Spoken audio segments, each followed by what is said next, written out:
साथियों, आज का भारत एस्पिरेशन से भरा हुआ है, युवा ऊर्जा से भरा हुआ है। यही एस्पिरेशंस हमें भारत की ऑटोमोटिव इंडस्ट्री में दिखाई देती हैं।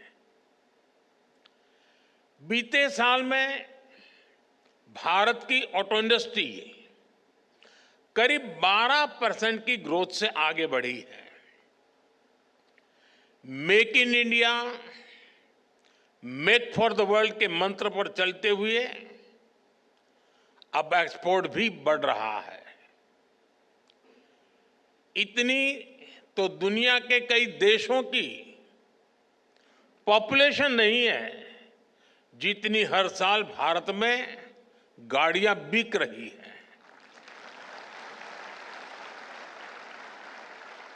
एक साल में करीब 2.5 करोड़ गाड़ियां बिकना ये दिखाता है कि भारत में डिमांड लगातार कैसे बढ़ रही है।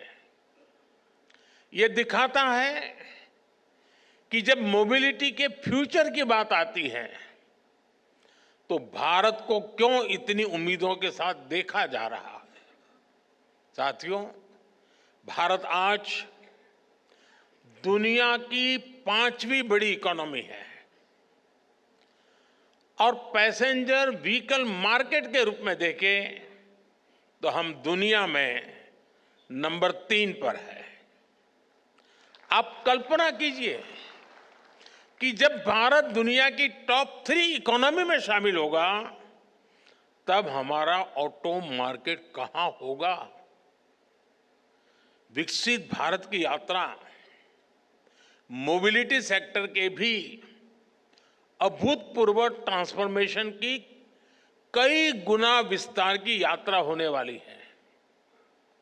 भारत में मोबिलिटी के फ्यूचर को ड्राइव करने वाले कई फैक्टर्स हैं, जैसे भारत की सबसे बड़ी युवा आबादी, मिडिल क्लास का लगातार बढ़ता दायरा, तेजी से होता अर्बनाइजेशन, भारत में बन रहा आधुनिक इंफ्रास्ट्रक्चर, मेक इन इंडिया से अफोर्डेबल व्हीकल, ये सारे फैक्टर्स भारत में ऑटो सेक्टर की ग्रोथ को पुश करने वाले हैं, नई ताकत देने वाले हैं।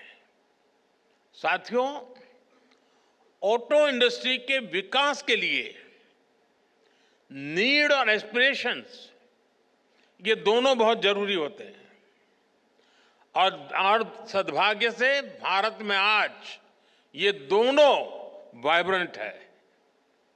आने वाले कई दशकों तक भारत दुनिया का सबसे युवा देश रहने वाला है। यही युवा आपका सबसे बड़ा कस्टमर है।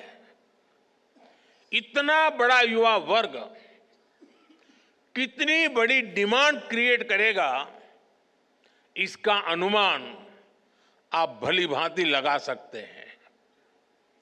आपका एक और बड़ा कस्टमर भारत का मिडिल क्लास है। बीते 10 वर्षों में 25 करोड़ भारतीय गरीबी से बाहर निकले हैं। ये न्यू मिडिल क्लास अपना पहला व्हीकल ले रहा है।